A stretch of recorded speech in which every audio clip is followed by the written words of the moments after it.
বাবার কোটি টাকা থাকা সত্ত্বেও বিশ্ববিদ্যালয়ে সে আতর বিক্রি করে হালাল উপার্জন করত, কিন্তু জীবন তাকে সময় দেয়নি।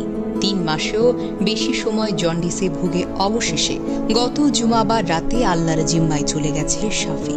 নোয়াখালী বিজ্ঞান ও প্রযুক্তি বিশ্ববিদ্যালয়ের সেই শাফি, যে একসময় পুরো ক্যাম্পাস জুড়ে আতরের সুবাস ছড়িয়ে বেড়াত, আজ তার কবরেই লেগে আছে সেই ঘ্রাণ। আল্লাহ, কতটা পবিত্র ছিল এই আত্মা! বাবার ছিল অঢেল সম্পদ, নিজস্ব গাড়ি, বিশাল বাড়ি, ব্যবসার রাজত্ব, সবই ছিল তার নাগালের ভেতর। তবুও শাফি কখনো সেই দুনিয়ার প্রলোভনে পা বাড়ায়নি। প্রাইভেট গাড়ি থাকা সত্ত্বেও প্রতিদিন টেম্পু, রিক্সা কিংবা হেঁটেই যেত ক্লাসে। বন্ধুরা বলতো এই ছেলেটা যেন অন্য এক জগৎ থেকে এসেছে। স্কুল কলেজে পড়াকালে নিজের খরচ চালাতে ফুড পান্ডার কাজ করত। বাবার টাকায় নয়, নিজের পরিশ্রমের রুজিতে চলতে ভালোবাসত সে। বন্ধুর কাছ থেকে ধার নিলে সময় মতো ফিরিয়ে দিত, আর কেউ তার কাছে আমানত রাখলে প্রাণের চাইতেও বেশি যত্ন করে রাখত। মেরিনে ভর্তি হওয়ার সুযোগ পেয়েও সে ফিরিয়ে দিয়েছিল সেই সুযোগ, কারণ সেখানে দাড়ি রাখা নিষেধ। দুনিয়ার চাকরি নয়, আখিরাতের চাকরিটাই ছিল তার লক্ষ্য। যে বয়সে তরুণরা স্বপ্ন দেখে বিলাসী জীবন, বিদেশে চাকরি, গাড়ি বাড়ির, সে বয়সে শাফি ভেবেছে যে পথে আল্লাহর কোনো সন্তুষ্টি নেই, সেই পথে আমি হাঁটবো না।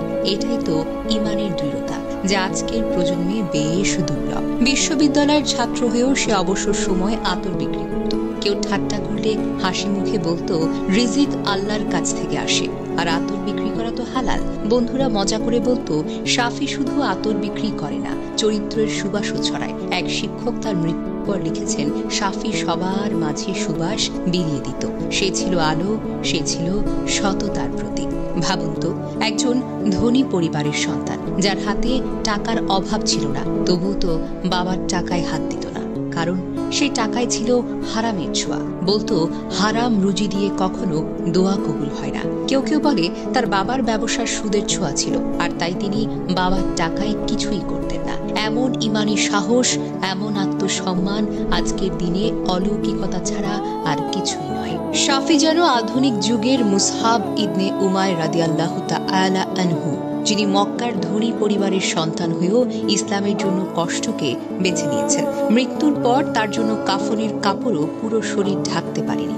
আজ শাফির জীবনও যেন সেই ছায়া। বিলাসিতা পেছনে ফেলে ইমানের পথে জীবন কাটিয়ে অবশেষে চলে গেল চির শান্তির দেশে। 3 মাস ধরে জন্ডিসে কষ্ট পেয়েছে।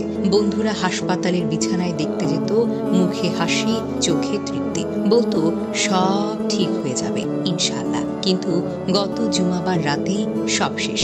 ফজরের আজানের সময় তার নিঃশ্বাসটা থেমে যায়। আল্লাহর কাছে ফিরে যায় সেই সুবাসিত আত্মা।